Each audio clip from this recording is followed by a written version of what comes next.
Hello my friends, welcome back to Construction Mastery. This video will be all about standard form construction contracts and how to amend them.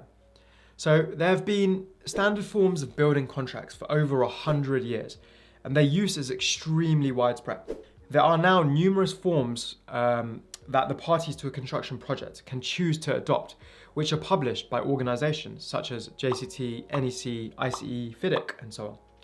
These agreements can be useful as they have a track record of being used between parties, and their precise meaning has been tested by case law.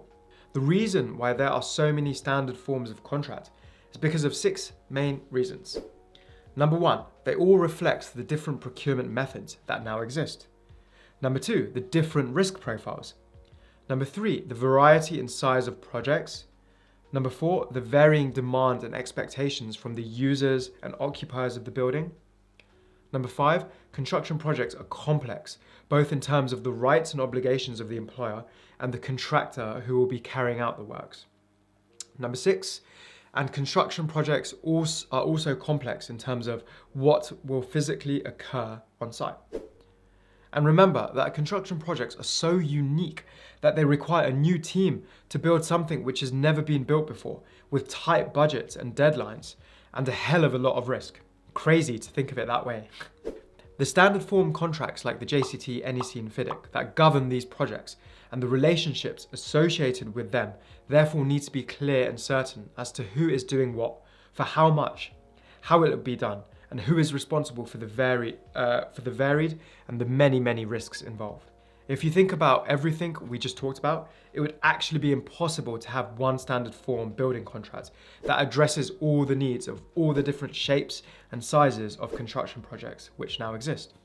So, all in all, the standard forms are extremely useful and can provide a model which is familiar to and understood by lawyers, their industry clients, for example, contractors and developers, and professional consultants, which can be adapted as and where necessary to suit all parties and situations.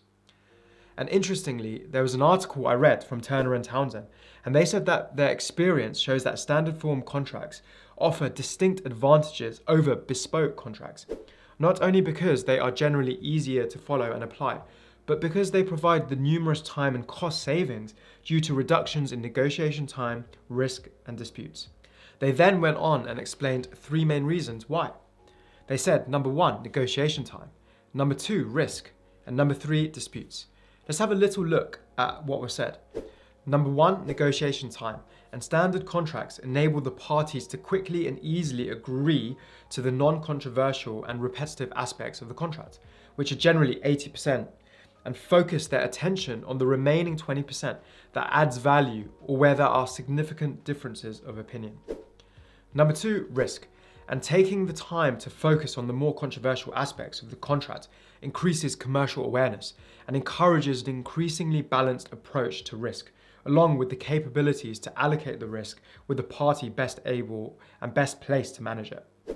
Number 3, disputes. With consistent use of the same model contract comes familiarization and greater understanding, reducing the potential for disputes due to a reduction in ambiguity, which will benefit both the owners and the suppliers.